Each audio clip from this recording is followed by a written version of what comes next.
तो उन दिनों में ये मोबाइल फोन किसी के पास था नहीं, और हमारे जो यूनिट था वो कई जगह पर फैला हुआ था।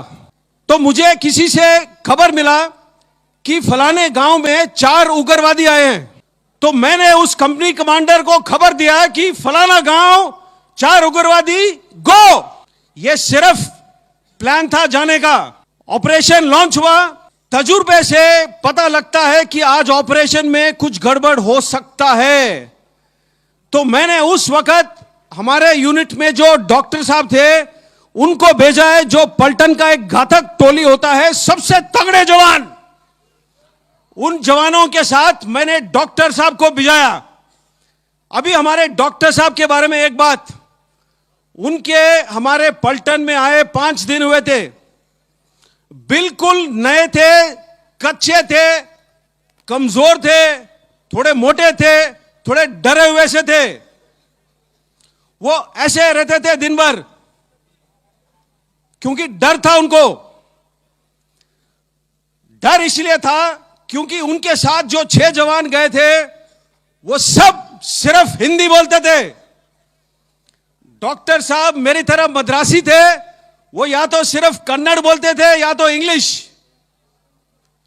हमारे जवान सिर्फ हिंदी बोलते थे। तो डॉक्टर साहब को डर था। दूसरा, जो मेरा मौजूदा पोजीशन था, वहां से जिस गांव में उग्रवादी थे 6 घंटे का पैदल का रास्ता था। हमें पहाड़ी के नीचे उतरना था, दूसरा पहाड़ी चढ़ना था, पहाड़ी फिर उतरना था, एक छोटा नदी पार करना था, और फिर आधे रिज के ऊपर गांव का फैलाव था। 6 घंटे लगते थे। तकरीबन 4:30 बजे मुझे खबर लगा, और वो खबर किसी भी लीडर को इससे ज्यादा दुख वाला खबर हो ही नहीं सकता है। खबर मुझे यह लगा कि साहब बंदे को गोली लग गई है। क्यों खराब लगता है? जो लीडर लायक है, जब उसके टीम में या उसके टोली में किसी को चोट लगता है या कोई घायल होता है, तो मेरे परिभाषा में वो लीडरशिप का फेलियर है। मुझे ये रैंक क्यों प्राप्त है? मुझे ये ओहदा क्यों प्राप्त है? आपको क्लास का मॉनिटर क्यों बनाया गया है? ताकि आप क्लास को, आप स्कूल को, पाठशाला का देखभाल कर सके। अगर मेरे नेतृत्व के दौरान और मेरे नेतृत्व में कोई शहीद या घायल होता है, तो हो सकता है वो मेरी लापरवाही हो, और वो लापरवाही फेलियर है। तो मुझे खबर लगा कि साहब बंदे को गोली लग गई है। मैंने हमारा जो क्विक रिएक्शन टीम होता है, QRT जो बोलते हैं, उसको लेकर के भाग के निकला वहां से। 9:30 बजे डॉक्टर साहब का हमारा जो रेडियो सेट होता है उसके ऊपर एक छोटा सा मैसेज आया कि साहब अंधेरा है, मुझे डर लग रहा है। अब आप लोग बोलोगे डर किस बात का लगता है? डर अंधेरे का लगता है। डर इस बात का लगता है कि आप जा रहे हो ऐसे इलाके में जहां पर बाकी जवानों को आप जानते नहीं हो। डर इस बात का लगता है कि शायद आप उस काम के काबिल ना हो जिसके लिए आपको भेजा गया है। डर उस बात का लगता है कि कहीं से गोली ना आए और मुझे ना लगे। डर इन बातों का लगता है। डर इस बात का लगता है कि मैं पलटन का डॉक्टर हूं, ये मेरे पलटन में पहला हफ्ता है, अगर कोई जवान शहीद हो गया है तो हो सकता है मेरी गलती हो। डर इन बातों का लगता है। तो मैंने डॉक्टर साहब को उस वक्त खींच के डांट मारा है, क्योंकि डर का कोई जगह हमारे जिंदगी में या आपके जिंदगी में नहीं होना चाहिए।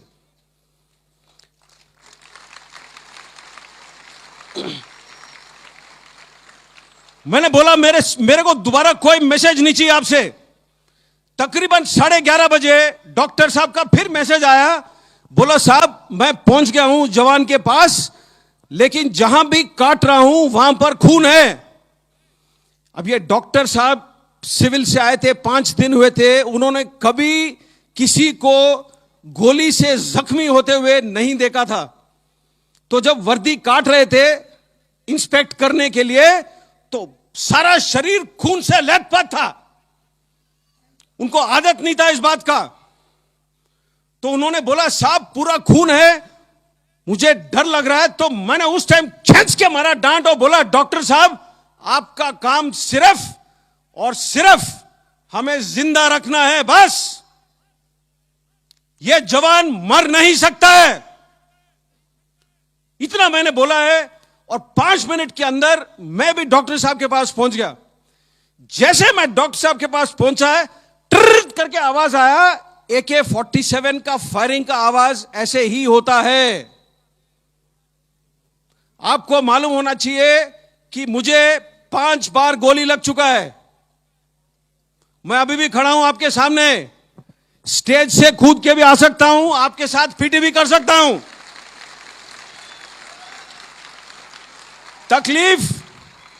तकलीफ मुझे भी होता है, तकलीफ उन हर जवानों को होता है जिसको लगता है गोली। लेकिन मैंने बोला एक चीज है जो विज्ञान से ताकतवर है, दिल। उस दिल से चलता है यह फौज, और इस फौज से चलती है यह देश। तो यह याद रखना है आपने।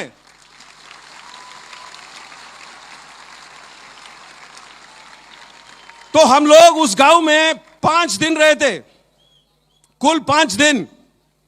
क्योंकि गांव में जहां उग्रवादी छुपना चाहता है, कई जगह खोज सकता है जहां छुप सकता है। तो हर घर, हर कमरा, हर वो खेत, हर वो ट्यूबवेल, हर वो स्टोर हाउस, हर वो गोदाम, हर वो जगह ढूंढ ढूंढ के हमें 5 दिन लग गए थे। और इस 5 दिनों के दौरान 5 हमें अलग अलग जगह पर उग्रवादी मिले। दूसरा दिन सुबह एक हेलीकॉप्टर आया था, और जो हमारा जवान जो घायल हुआ था उसको लेकर के अस्पताल चला गया। छठे दिन हम लोग वापस आए, और सबसे पहला सवाल मैंने जो ओहदेदार से पूछा कि साहब बंदा कैसा है, तो जवाब मुझे यह मिला कि साहब 2 दिन से अस्पताल से बात हो नहीं पाया है। मेरे परिभाषा में और आपके परिभाषा में कोई बहाना देना मंजूर नहीं होना चाहिए। अच्छे नागरिक वो होते हैं जो सुझाव ढूंढते हैं, जो मसले को हल करते हैं। लेकिन उसने बोला कि साहब 2 दिन से बात नहीं हुआ है। मैंने मरा बड़ी डांट। ताज्जुब होगा, जब डांट भी अच्छी लगती है, साला टेलीफोन भी चलना लगता है। तो टेलीफोन चला, मैंने अस्पताल से बात किया है। अस्पताल में जब आईसीयू से कनेक्ट हुआ, अस्पताल में जो नर्स ड्यूटी पर थी, उसने यह बात मुझे बताई, मैं आपको बताना भूल गया। जब हमारा बंदा अस्पताल ले जाया गया हेलीकॉप्टर के अंदर, उसके पेट के अंदर के हिस्से, जो स्टमक है, जो इंटेस्टाइन है, वो पॉलिथीन बैग में साथ डाला गया। पॉलिथीन बैग में हेलीकॉप्टर के अंदर उसके साथ। तो उसको चोट इस प्रकार से आई, जो नर्स ने मुझे बयान किया था, मैं आपको बताता हूं। ये 2003 की बात है, 16 साल हो गए पूरे, 17 होने को आ रहे हैं। उसने, नर्स ने बोला कि साहब उसके जो लेफ्ट वाला फीमर है, जो फीमर होता है, जो थाई का सबसे बड़ा हड्डी होता है शरीर का, वो 2 जगह पर फ्रैगमेंट हो गया। फ्रैगमेंट का मतलब क्या है? जो पेंसिल है जब आप तोड़ते हो तो 2 हिस्सों में टूटता है। फ्रैगमेंट का मतलब ऐसे, जो पेंसिल अगर 8 या 10 हिस्सों में टूटे वो फ्रैगमेंट है। तो उसका ये जो थाई बोन था, 2 जगह पर फ्रैगमेंट हो गया था। इसीलिए डॉक्टर साहब जहां भी काट रहे थे उनको नजर आ रहा था खून। ज्यादा से ज्यादा गोली उसको लगी बाएं हाथ पर। क्यों? जो बुलेट प्रूफ जैकेट है जो हम पहनते हैं, वो सामने होता है पट्टी, लोहे का चादर, पीछे होता है लोहे का चादर।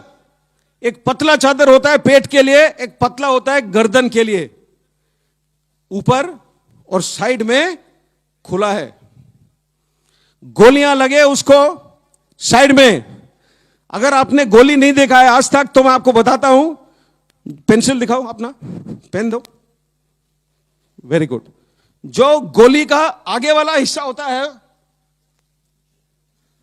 इतना ही होता है और इतना ही पतला होता है।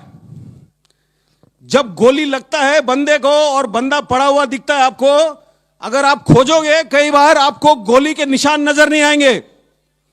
लेकिन प्रॉब्लम क्या है, जब गोली 2 या 3 लगते हैं एक साथ, शरीर से सीधी लाइन में नहीं गुजरते हैं। गुजरता ना तो सीधा चाहिए, लेकिन टेढ़ा मेढ़ा जाता है शरीर के अंदर। अगर आपका किस्मत खराब है, 2 गोली अगर शरीर के अंदर आपके टकराते हैं तो 2 गोली 4 टुकड़े में हो जाएंगे या 6।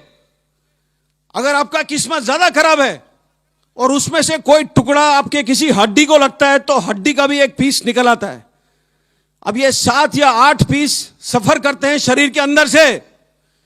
तो जो 3 छोटे छेद यहां पर होते हैं, जब यहां से निकलता है तो बड़े बॉल के छेद में निकलता है। इसीलिए उसके पेट के अंदर के हिस्से को हमने पॉलिथीन में पैक करके भेजा हेलीकॉप्टर में। सबसे ज्यादा चोट उसको ऊपर आया छाती में। जब पैर में गोली लगा होगा तो वो गिरा है। अब पहाड़ी में 20 मीटर 25 मीटर कितना नीचे गिरा है वो तो कोई नहीं जानता है, लेकिन जब गिरा है तो उसका छाती किसी बड़े पत्थर के नुकीली चोट पर पड़ा है और यहां उसे चोट आई। तो जो लोहे का प्लेट है वो दबाता है जो फेफड़े, जो रिब्स है। तो उसके 5 रिब्स टूटे हुए थे और 5 रिब जब टूटते हैं तो अंदर की तरफ टूटते हैं। तो उसका जो बाएं वाला फेफड़ा था उसमें 5 जगह पर छेद हो गया और जो लंग था लेफ्ट साइड वाला उसमें बॉडी फ्लूइड और ब्लड पूरा भर गया था। ये उसके चोट थे। जब नर्स ने ये मुझे बयान किया तो मैंने नर्स से सीधा सवाल पूछा, क्या बंदा बचेगा? और जैसे डॉक्टर साहब लोग आमतौर पर होते हैं, ये नर्स ने बोला, सर मैं नहीं जानती हूं। तो हम लोग जो वर्दी पहनते हैं थोड़े, मैं बोला ना, दिल से करते हैं हम काम, दिल से। तो मैंने अपने सोच में मुझे यह लगा कि अगर मैं उससे बात कर सकता हूं 1 सेकेंड, तो हमारे जो 1000 जवान हैं उनका जो मन का शक्ति है, जो दिल का शक्ति है, वो मैं उस तक भेजूं टेलीफोन के थ्रू। मैंने नर्स को पूछा क्या मैं बात कर सकता हूं उससे? तो उसने बोला कि साहब 6 दिन हुए इसने आज तक बात नहीं कही है। इसकी आंखें खुले तो है, लेकिन ये क्या सुन सकता है, क्या महसूस कर सकता है, क्या बोल सकता है, मैं नहीं जानती हूं। मैंने फिर भी बोला कि आप फोन का जो हैंडसेट है उसके पास रख सकते हो? तो उसने बोला हां।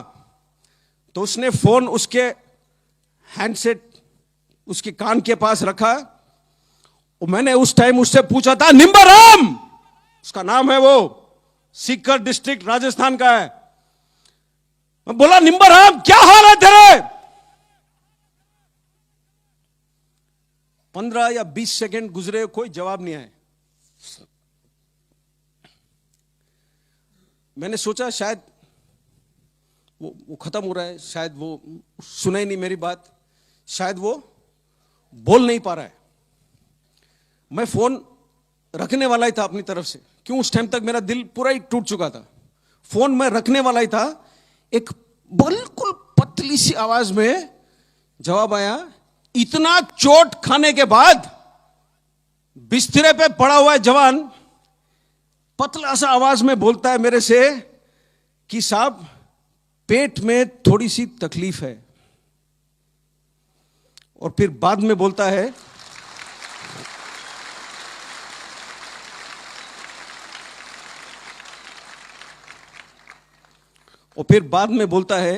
साहब मैं तो ठीक हूं, अपने पलटन के बाकी बंदे कैसे हैं?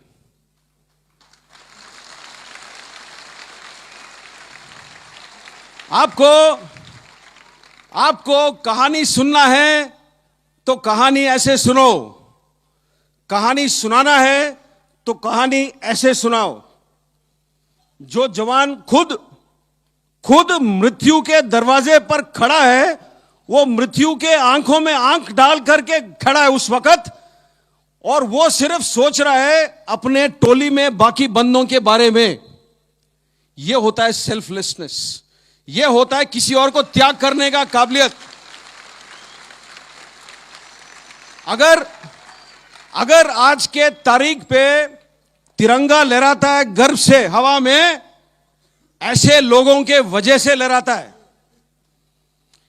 यही वो सांस है जिससे ये देश जीता है, और इसी जवानों के वजह से मैं हमेशा कहता हूं, मुझे 5000 जन्म दे दो, मैं दोबारा यही वर्दी पहनूंगा।